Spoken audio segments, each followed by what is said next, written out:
ইসলামের ইতিহাসে কয়েকটি বংশ এমন আছে যারা শুধু সম্মান নয়, পুরো দুনিয়ার জন্য এক আদর্শ। আর ঠিক এমন এক বংশ থেকেই এসেছেন আয়াতুল্লাহ আলী খামেনেই। 1939 সালে ইরানের মাশহাদ শহরে জন্ম নেন তিনি। পিতার নাম আয়াতুল্লাহ জাওয়াদ হোসেইনি খামেনেই। এই হোসেইনি নামটি ইঙ্গিত করে যে এই পরিবার ইমাম হুসেন রাদিয়াল্লাহু তাআলার বংশধর, অর্থাৎ সরাসরি হযরত আলী রাদিয়াল্লাহু তাআলা ও মা ফাতিমা রাদিয়াল্লাহু তাআলার রক্ত তাদের শরীরে। তবে তাদের জীবন ছিল সাদামাটা, প্রায় অভাব ছিল খাবারে।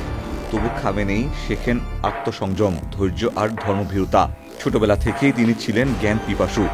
ইসলামী দর্শন, আরবি সাহিত্য সবকিছুতেই তার ছিল ব্যাপক জ্ঞান। বান্ডেল থাকলে প্রতি সেনমানিতে টাকা বাঁচবে। বিকাশ সেনমানি বান্ডেল কিনে জিতুন প্রতি লেনদেনে। ইরানে যখন রাজতন্ত্র ও পশ্চিমা দাসত্ব চলছে, তখনই উঠে আসেন ইমাম খোমেনি, আর তার অন্যতম ঘনিষ্ঠ ছিলেন আলী খামেনেই। তিনি ছিলেন ইসলামী বিপ্লবের গোপন সংগঠকদের একজন। রাজতন্ত্রের বিরুদ্ধে বক্তৃতা, গোপন মজলিস, প্রকাশনা সবকিছুতেই তিনি ছিলেন অগ্রভাগে। এই কাজের জন্য বারবার গ্রেপ্তার হন, নির্যাতিত হন, একবার তো এমন বোমা হামলার শিকার হন যে তার ডান হাত চিরতরে অচল হয়ে যায়। কিন্তু তার মনোবল আর ঈমান অচল হয়নি। ইরান ইরাক যুদ্ধের এক ভয়াবহ সময় তাকে করা হয় রাষ্ট্রপতি।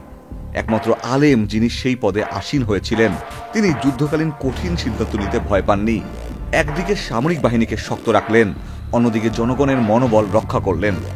ইমাম খোমেনির মৃত্যুর পর 1989 সালে তাকে নির্বাচিত করা হয় ইরানের সর্বোচ্চ নেতা, সুপ্রিম লিডার হিসেবে।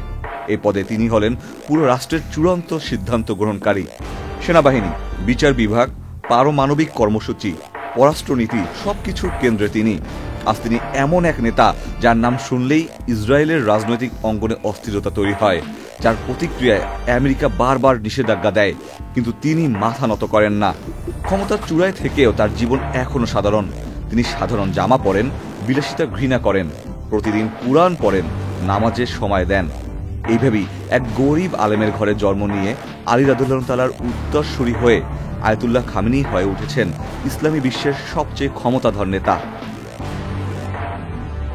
Ikhtiyar Ferdous, channel I.